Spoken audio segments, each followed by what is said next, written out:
Chapter 15 of A Little Princess. The Magic. When Sarah had passed the house next door, she had seen Ram Dass closing the shutters, and caught her glimpse of this room also. "It is a long time since I saw a nice place from the inside," was the thought which crossed her mind. There was the usual bright fire glowing in the grate, and the Indian gentleman was sitting before it. His head was resting in his hand, and he looked as lonely and unhappy as ever. "Poor man," said Sarah. "I wonder what you are supposing." And this is what he was supposing at that very moment. Suppose, he was thinking, suppose, even if Carmichael traces the people to Moscow, the little girl they took from Madame Pascal's school in Paris is not the one we are in search of. Suppose she proves to be quite a different child. What steps shall I take next? When Sarah went into the house, she met Miss Minchin, who had come downstairs to scold the cook. "Where have you wasted your time?" she demanded. "You have been out for hours." "It was so wet and muddy," Sarah answered. "It was hard to walk, because my shoes were so bad and slipped about." "Make no excuses," said Miss Minchin. "and tell no falsehoods." Sarah went in to the cook. The cook had received a severe lecture, and was in a fearful temper as a result. She was only too rejoiced to have someone to vent her rage on, and Sarah was a convenience as usual. "Why didn't you stay all night?" she snapped. Sarah laid her purchases on the table. "Here are the things," she said. The cook looked them over, grumbling. She was in a very savage humor indeed. "May I have something to eat?" Sarah asked rather faintly. "Tea's over and done with," was the answer. "Did you expect me to keep it hot for you?" Sarah stood silent for a second. "I had no dinner," she said next, and her voice was quite low. She made it low because she was afraid it would tremble. "There's some bread in the pantry," said the cook. "That's all you get at this time of day." Sarah went and found the bread. It was old and hard and dry. The cook was in too vicious a humor to give her anything to eat with it. It was always safe and easy to vent her spite on Sarah. Really, it was hard for the child to climb the 3 long flights of stairs leading to her attic. She often found them long and steep when she was tired, but tonight it seemed as if she would never reach the top. Several times she was obliged to stop and rest. When she reached the top landing, she was glad to see the glimmer of a light coming from under her door. That meant that Ermengarde had managed to creep up to pay her a visit. There was some comfort in that. It was better than to go into the room alone and find it empty and desolate. The mere presence of plump, comfortable Ermengarde, wrapped in her red shawl, would warm it a little. Yes, there Ermengarde was when she opened the door. She was sitting in the middle of the bed, with her feet tucked safely under her. She had never become intimate with Melchizedek and his family, though they rather fascinated her. When she found herself alone in the attic, she always preferred to sit on the bed until Sarah arrived. She had, in fact, on this occasion had time to become rather nervous, because Melchizedek had appeared and sniffed about a good deal, and once had made her utter a repressed squeal by sitting up on his hind legs and, while he looked at her, sniffing pointedly in her direction. "Oh, Sarah!" she cried out. "I am glad you have come. Milky would sniff about so. I tried to coax him to go back, but he wouldn't for such a long time. I like him, you know, but it does frighten me when he sniffs right at me. Do you think he ever would jump?" "No," answered Sarah. Ermengarde crawled forward on the bed to look at her. "You do look tired, Sarah," she said. "You are quite pale." "I am tired," said Sarah, dropping on to the lopsided footstool. "Oh, here's Melchizedek, poor thing. He's come to ask for his supper." Melchizedek had come out of his hole as if he had been listening for her footstep. Sarah was quite sure he knew it. He came forward with an affectionate, expectant expression as Sarah put her hand in her pocket and turned it inside out, shaking her head. "I'm very sorry," she said. "I haven't one crumb left. Go home, Melchizedek, and tell your wife there was nothing in my pocket. I'm afraid I forgot because the cook and Miss Minchin were so cross." Melchizedek seemed to understand. He shuffled resignedly, if not contentedly, back to his home. "I did not expect to see you tonight, Ermy," Sarah said. Ermengarde hugged herself in the red shawl. Miss Amelia has gone out to spend the night with her old aunt, she explained.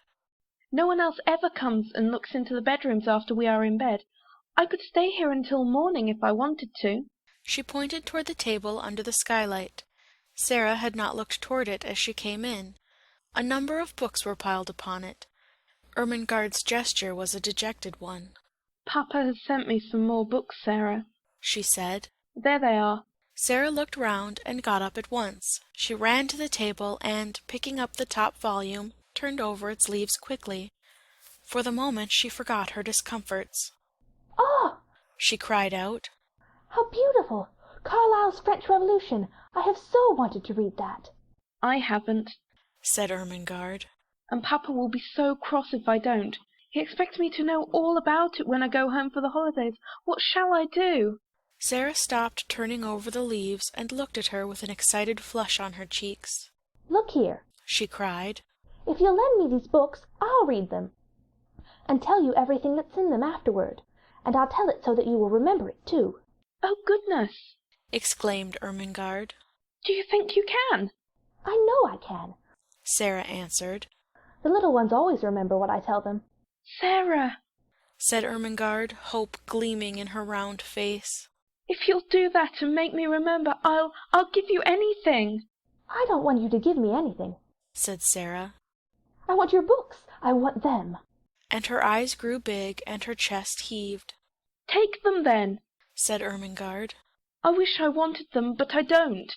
I'm not clever, and my father is, and he thinks I ought to be. Sarah was opening one book after the other. "What are you going to tell your father?" she asked, a slight doubt dawning in her mind. Oh, he needn't know, answered Ermengarde. He'll think I've read them. Sarah put down her book and shook her head slowly. "That's almost like telling lies," she said. "And lies, well, you see, they are not only wicked, they're vulgar. Sometimes," reflectively, "I've thought perhaps I might do something wicked. I might suddenly fly into a rage and kill Miss Minchin, you know, when she was ill-treating me. But I couldn't be vulgar. Why can't you tell your father I read them?" He wants me to read them, said Ermengarde, a little discouraged by this unexpected turn of affairs. "He wants you to know what is in them," said Sarah. "And if I can tell you in an easy way and make you remember it, I should think he would like that." He'll like it if I learn anything in any way, said rueful Ermengarde. You would if you were my father. "It's not your fault that—" began Sarah. She pulled herself up and stopped rather suddenly.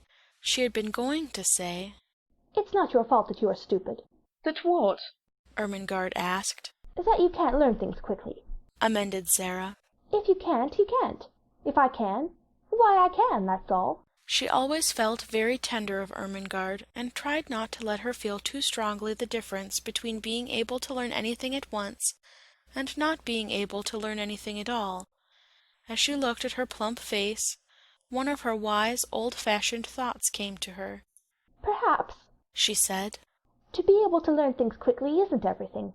To be kind is worth a great deal to other people.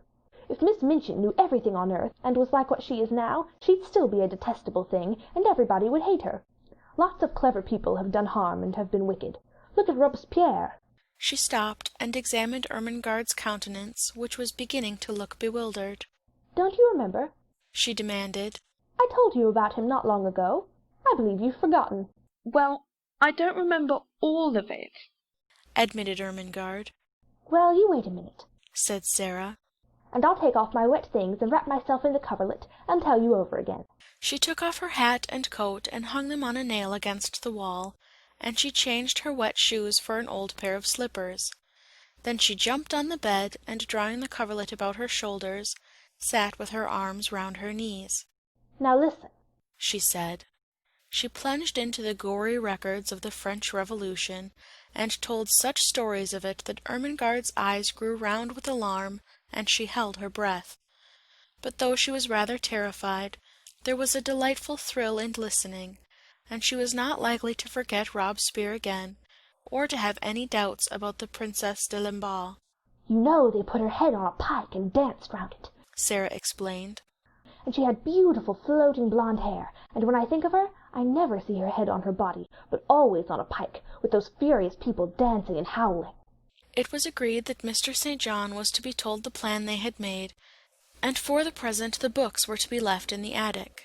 "Now let's tell each other things," said Sarah. "How are you getting on with your French lessons?" Ever so much better since the last time I came up here and you explained the conjunctions. Miss Minchin could not understand why I did my exercises so well that first morning. Sarah laughed a little and hugged her knees. "She doesn't understand why Lottie is doing her sums so well," she said. "but it is because she creeps up here too, and I help her." She glanced round the room. "The attic would be rather nice, if it wasn't so dreadful," she said, laughing again. "It's a good place to pretend in." The truth was that Ermengarde did not know anything of the sometimes almost unbearable side of life in the attic. She had not a sufficiently vivid imagination to depict it for herself. On the rare occasions that she could reach Sarah's room, she only saw that side of it which was made exciting by things which were pretended, and stories which were told. Her visits partook of the character of adventures, and though sometimes Sarah looked rather pale, and it was not to be denied that she had grown very thin, her proud little spirit would not admit of complaints. She had never confessed that at times she was almost ravenous with hunger, as she was tonight. She was growing rapidly, and her constant walking and running about would have given her a keen appetite, even if she had had abundant and regular meals of a much more nourishing nature than the unappetizing, inferior food snatched at such odd times as suited the kitchen convenience. She was growing used to a certain gnawing feeling in her young stomach. "I suppose soldiers feel like this when they are on a long and weary march," she often said to herself. She liked the sound of the phrase, long and weary march. It made her feel rather like a soldier. She had also a quaint sense of being a hostess in the attic. "If I lived in a castle," she argued, "and Ermengarde was the lady of another castle, and came to see me, with knights and squires and vassals riding with her, and pennons flying, when I heard the clarions sounding outside the drawbridge, I should go down to receive her, and I should spread feasts in the banquet hall, and call in minstrels to sing and play and relate romances. When she comes into the attic, I can't spread feasts, but I can tell stories, and not let her know disagreeable things. I dare say poor chatelaines had to do that in times of famine, when their lands had been pillaged." She was a proud, brave little chatelaine, and dispensed generously on the hospitality she could offer, and the dreams she dreamed, the visions she saw, the imaginings which were her joy and comfort. So, as they sat together, Ermengarde did not know that she was faint as well as ravenous, and that while she talked now and then wondered if her hunger would let her sleep when she was left alone. She felt as if she had never been quite so hungry before.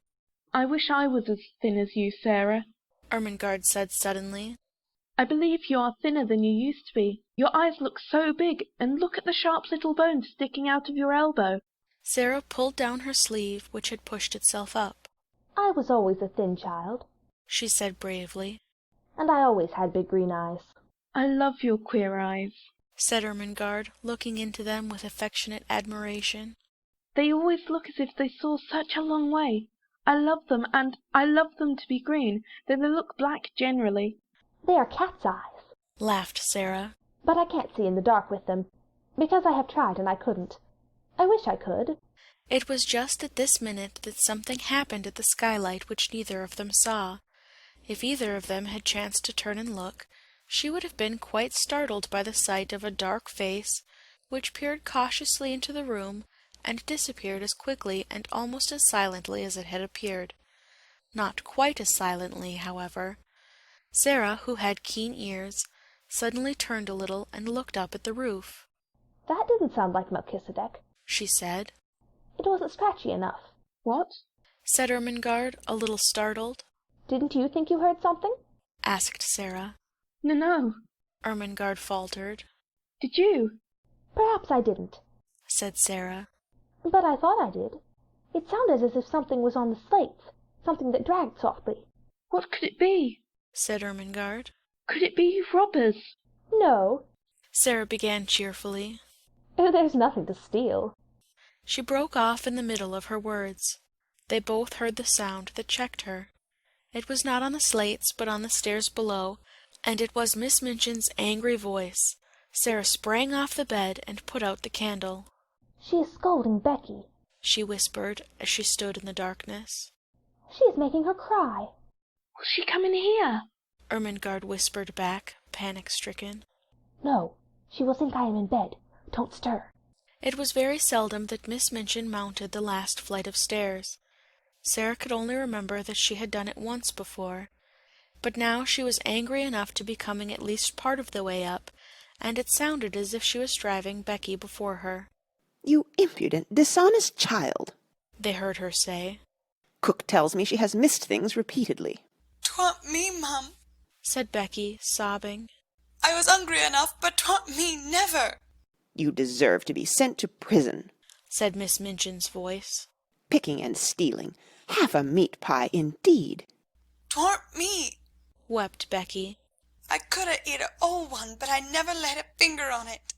Miss Minchin was out of breath between temper and mounting the stairs. The meat pie had been intended for her special late supper. It became apparent that she boxed Becky's ears. "Don't tell falsehoods," she said. "Go to your room this instant." Both Sarah and Ermengarde heard the slap, and then heard Becky run in her slipshod shoes up the stairs and into her attic. They heard her door shut, and knew that she threw herself upon the bed. "I could have ate 2 of 'em, they heard her cry into her pillow. "and I never took a bite. 'Twas cook give it to her policeman." Sarah stood in the middle of the room in the darkness. She was clenching her little teeth and opening and shutting fiercely her outstretched hands. She could scarcely stand still, but she dare not move until Miss Minchin had gone down the stairs and all was still. "The wicked, cruel thing!" she burst forth. "The cook takes things herself, and then says Becky steals them. She doesn't! She doesn't! She's so hungry sometimes that she eats crusts out of the ash barrel." She pressed her hands hard against her face and burst into passionate little sobs, and Ermengarde, hearing this unusual thing, was overawed by it. Sarah was crying. The unconquerable Sarah. It seemed to denote something new, some mood she had never known. Suppose, a new dread possibility presented itself to her kind, slow little mind all at once. She crept off the bed in the dark and found her way to the table where the candle stood. She struck a match and lit the candle. When she had lighted it, she bent forward and looked at Sarah, with her new thought growing to definite fear in her eyes. "Sarah?" she said in a timid, almost awe-stricken voice. You never told me. I don't want to be rude, but are you ever hungry?" It was too much just at that moment. The barrier broke down. Sarah lifted her face from her hands. "Yes," she said in a new, passionate way. "Yes, I am. I'm so hungry now that I could almost eat you. And it makes it worse to hear poor Becky. She's hungrier than I am." Ermengarde gasped. Oh, she cried woefully. "And I never knew." "I didn't want you to know," Sarah said. "It would make me feel like a street beggar. I know I look like a street beggar." "No, you don't! Ermengarde broke in. Your clothes are a little queer, but you couldn't look like a street beggar. You haven't a street beggar face." "A little boy once gave me a sixpence for charity," said Sarah, with a short little laugh in spite of herself. "Here it is." And she pulled out the thin ribbon from her neck. "He wouldn't have given me his Christmas sixpence if I hadn't looked as if I needed it." Somehow the sight of the dear little sixpence was good for both of them. It made them laugh a little, though they both had tears in their eyes. "Who was he?" asked Ermengarde, looking at it quite as if it had not been a mere ordinary silver sixpence. "He was a darling little thing going to a party," said Sarah. "He was one of the large family, the little one with the round legs, the one I call Guy Clarence. I suppose his nursery was crammed with Christmas presents and hampers full of cakes and things, and he could see I had had nothing." Ermengarde gave a little jump backward. The last sentences had recalled something to her troubled mind and given her a sudden inspiration. "Oh, Sarah!" she cried. "What a silly thing I am not to have thought of it!" "Of what?" "Something splendid!" said Ermengarde in an excited hurry. "This very afternoon my nicest aunt sent me a box. It is full of good things. I never touched it. I had so much pudding at dinner, and I was so bothered about Papa's books. Her words began to tumble over each other. It's got cake in it, and little meat pies, and jam tarts, and buns, and oranges, and red currant wine, and figs, and chocolate. I'll creep back to my room and get it this minute, and we'll eat it now. Sarah almost reeled. When one is faint with hunger, the mention of food has sometimes a curious effect. She clutched Ermengarde's arm. Do you think you could? She ejaculated. I know I could, answered Ermengarde, and she ran to the door, opened it softly, put her head out into the darkness, and listened. Then she went back to Sarah. The lights are out. Everybody's in bed. I can creep, and no one will hear. It was so delightful that they caught each other's hands, and a sudden light sprang into Sarah's eyes. Ermie, she said. Let us pretend. Let us pretend it's a party. And oh, won't you invite the prisoner in the next cell? Yes, let us knock on the wall now. The jailer won't hear. Sarah went to the wall. Through it she could hear poor Becky crying more softly. She knocked 4 times. That means, come to me through the secret passage under the wall, she explained. I have something to communicate. 5 quick knocks answered her. She's coming, she said. Almost immediately the door of the attic opened and Becky appeared.